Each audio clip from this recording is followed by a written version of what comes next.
Welcome to the introductory video for the virtual tour video series, part of KWAG public domain providing virtual access to the gallery's permanent collection. In this video, Lucy Bilson, the curator of our current exhibition, provides her own insight as to how she approaches themes of legibility through the selected artworks.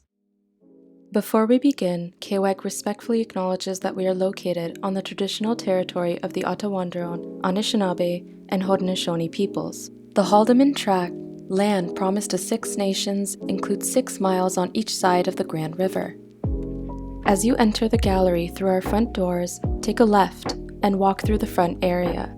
As you pass reception on your left and the education hub on your right, you'll reach Articulating Legibility, located in the corridor gallery. Lucy Bilson is a designer, researcher, and educator working at the periphery of contemporary graphic design practice. In addition to operating Lucy Bilson Design, Lucy's creative practice explores the interdisciplinary space between design and art, often using her work to contest the boundaries of contemporary practice.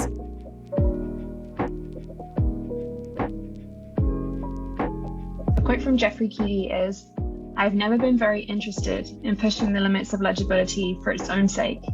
Absolute clarity or extreme distortion is too simplistic a goal. I wanted to explore the complex possibilities that lie somewhere in between." So what's more interesting to me is this idea of the grotesque, when things are combined in a way which we can't quite grasp or understand. Combining things which don't belong and which can't be categorized goes against the sense of a natural order and creates something surreal or bizarre. QD is also interested in this kind of in-between space, where things are neither perfectly legible nor extremely illegible, and a bit more work is required for us to explore what the complex possibilities are.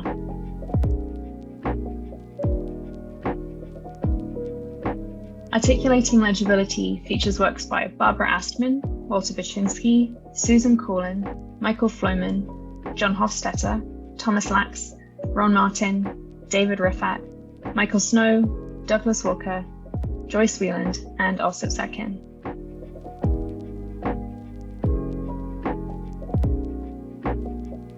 Present records show that, to the best of our knowledge, the works by Thomas Lax, David Riffat, Alsop Sekin, and Barbara Astman haven't actually been shown before at KWAG.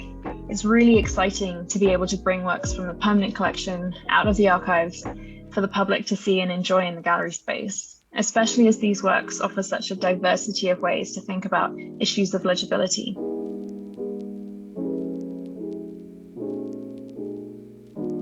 The word legibility refers to our ability to see what's in front of us, particularly something being clear enough to read. With visual works, we might take this to mean being able to make out what is in an image, but it goes much beyond ideas of representation or abstraction.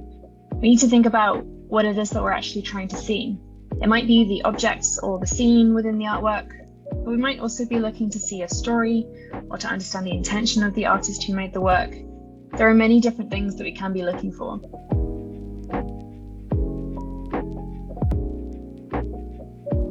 There's an interesting opportunity for comparison between some of the works in the exhibition. Susan Corlin's Parochial Views No. 6, Parlance 4, presents this tension between equivalent legible and illegible forms. She shows us a photographic image of a leaf, then translates it into simplified graphic form, composed of the critical identifiers. In contrast, Ron Martin's Untitled shows us nothing but the traces of his gestures. The work is like a ghost, the marks that remain on the paper after the painting medium has evaporated. Again, we can think about what it is that we're looking for in the image. Corlin's work, I think, shows us a process, a way of looking at the ordinary objects around us. Martin's work transports me to the time of the artwork's production. It's like a time capsule of his brush touching the paper, because there's no pigment or color to distract us now.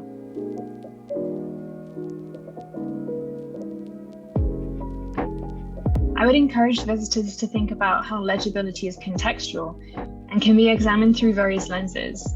What is in the picture? What story is the artist telling? What does the work tell us about the artist? All of these things will have different types of legibility or illegibility and offer a lot to explore.